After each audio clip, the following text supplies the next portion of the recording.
दोस्तों, मेरा चैनल कथा भक्ति सागर में आप लोग का स्वागत है। आज हम निर्जला एकादशी व्रत की कथा सुनेंगे।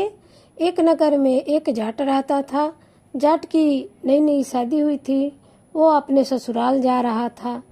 तब रास्ते में उसने देखा कि एक तालाब में एक गाय पानी के पीने के लिए अंदर गई है।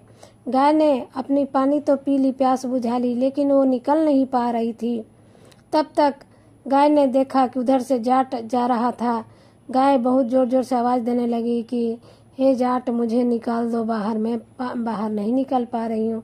लेकिन जाट बोला कि मैं तो जा रहा हूँ ससुराल, नया नया कपड़ा पहना हूँ, मेरा कपड़ा खराब हो जाएगा, मैं तुम्हें नहीं निकालूंगा। तब गाय ने कहा कि जाट, अगर तुम निकाल दोगे तो अभी महीने की सबसे बड़ी 11 से आज उसका मैं तुम्हें ऐसा वरदान दूंगी कि तुम्हारी कई पीढ़ियाँ मतलब तर जाएगी, स्वर्ग की प्राप्ति होगी। लेकिन वो जाट नहीं माना, बोला कि मैं आपको नहीं निकालूंगा। तब गाय गुस्से में आके बोली कि मैं तुम्हें श्राप देता हूँ कि आज 8वें पहर के बाद तुम गधा बन जाओगे।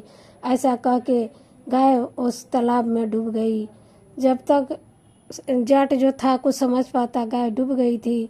अब जाट बहुत परेशान हो गया, जल्दी जल्दी अपने ससुराल गया।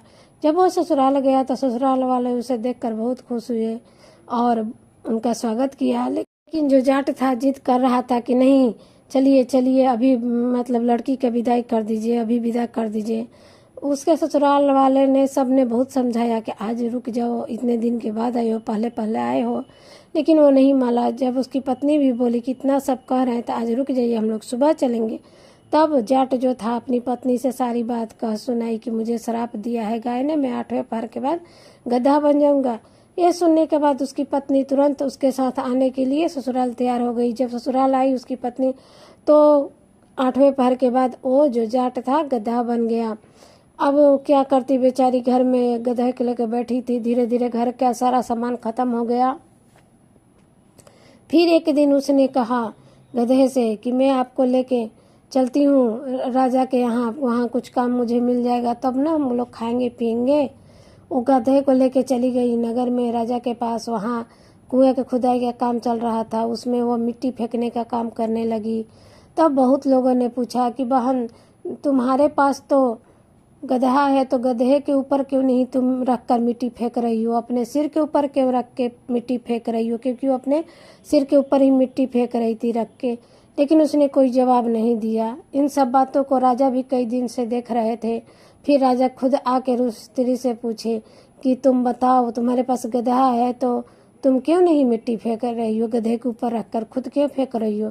तब उस जाट की जो पत्नी थी सारी का बात सुनाई कि मेरे ये पति हैं, इन्हें श्राप लगा है, इस कारण ये गधा बन गए हैं। तब राजा ने अपने जो पुरोहित लोग होते हैं, पंडित लोग, उनको बुलाकर पूछे कि ये कैसे इस मतलब श्राप से मुक्त होगा।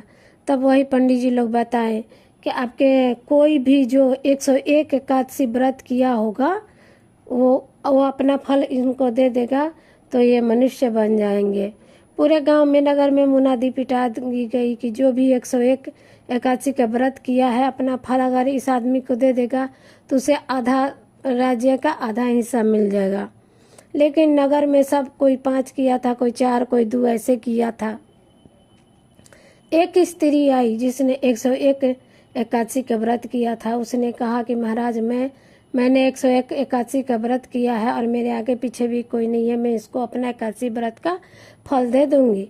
लेकिन 100 एकादशी का फल इसे दूंगी, एक एकादशी जो निर्जला व्रत होता है उसका फल मैं नहीं दूंगी, वो अपने पास रखूंगी, जिससे मुझे स्वर्ग की प्राप्ति होगी।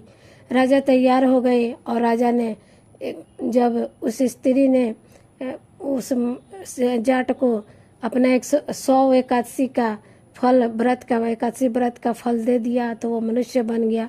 लेकिन एक जो एकादशी का व्रत का फल नहीं दी थी, जिससे उसे गधे के पूंछ उसके पीछे ही रह गई, तो इस तरह से उसे मुक्ति मिल गई और इस तरह से उस औरत को भी मुक्ति मिल गया। तो जो ये एकादशी व्रत करता है, निर्जला एकादशी व्रत करता है, उसे स्वर्ग की प्राप्ति होती है।